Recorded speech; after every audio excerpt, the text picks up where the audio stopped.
Icon star Allu Arjun సుకుమార్కి మధ్య ఉన్న relation గురించి అందరికీ తెలిసిందే. కేవలం హీరో దర్శకుడు అనే ట్యాగ్ లైన్ దగ్గరే ఆ రిలేషన్ ఆగలేదు.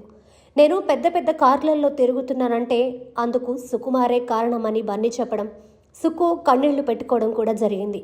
దీన్ని బట్టి అర్థం చేసుకోవచ్చు ఆ ఇద్దరి మధ్యన ఉన్న బాండింగ్. మరి ఇప్పుడు సోషల్ మీడియాలో స్ప్రెడ్ అవుతున్న న్యూస్ అందుకు విరుద్ధంగా ఉంది.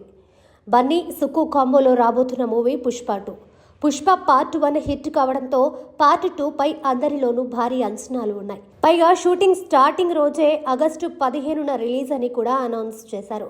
అందుకు తగ్గట్టే శరవేగంగా షూటింగ్ ని కూడా జరుపుకుంది. పైగా టైటిల్ సాంగ్ బన్నీని లేడీ గెటప్లో చూపిస్తూ రిలీజ్ చేసిన టీజర్ ఒక రేంజ్ లో ఉండడంతో అందరూ ఈగర్ గా వెయిట్ చేశారు. కానీ మూవీ ఆగస్టు 15 నుంచి డిసెంబర్ 6కి వాయిదా పడింది. ఇందుకు ప్రధాన కారణం సుకుమార్ అనే వార్తలు వస్తున్నాయి. రేపు ఉదయం షూటింగ్ అనంగా క్యాన్సిల్ చేసిన సందర్భాలు ఉన్నాయని కూడా అంటున్నారు. బ్యాలెన్స్ షూట్ అయితే ఇంకో 30 రోజులు మాత్రమే మిగిలి ఉందని అంటున్నారు. ప్రస్తుతానికైతే షూటింగ్ జరగడం లేదు. సుకుకి ఫీవర్ రావడంతో బ్రేక్ పడిందని అంటున్నారు. కాకపోతే ఆ వార్తలు ఎంతవరకు నిజమో తెలియదు.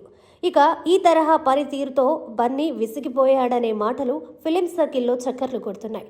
పైగా 3.5 ఏళ్లుగా వేరే సినిమా జోలికి వెళ్లకుండా పుష్పతోనే ఉన్నాడు. దీంతో అట్లీ సినిమాని కూడా బన్నీ వదులుకోవాల్సిన పరిస్థితి. కానీ ఏమీ చేయలేక ఊరుకున్నాడు. ఇక ఇప్పుడు ఇంకో బెంగ కూడా బన్నీకి పట్టుకుందని తెలుస్తోంది. డిసెంబర్ మొదటి వారంలోనే మూవీ రిలీజ్ కాబట్టి 30 రోజుల పాటు కంటిన్యూగా షూట్ జరగాలి. అంటే ఆగస్టు నెల చివరికల్లా కంప్లీట్ చేయాలి. ఎందుకంటే ఆ తర్వాత ప్రీ ప్రొడక్షన్ ఎంత లేదన్నా ఒక 3 నెలలు సమయం తీసుకునే అవకాశం ఉంది. కాబట్టి షూట్ ఇప్పటి నుంచే ఫాస్ట్గా జరగాలి. ఇందుకోసం డే అండ్ నైట్ షూట్ చేయడానికి కూడా బన్నీ రెడీగా ఉన్నాడు.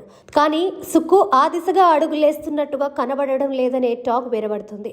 ఈ విషయంపై సుక్కుతో బన్నీ గట్టిగా చెప్పలేకపోతున్నాడని, సుక్కు ఏమో షూట్ని స్టార్ట్ చేయడం లేదని అంటున్నారు.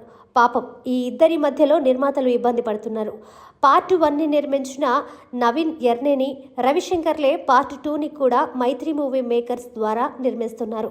ఇప్పుడు సోషల్ మీడియాలో వస్తున్న ఈ ఎంటైర్ న్యూస్ పై ఇదంతా బన్నీ చేసుకున్న స్వయం కృతాపరాధమే అంటూ కామెంట్స్ వస్తున్నాయి. ఎవరి ఉద్దేశాలు వారివి మరి.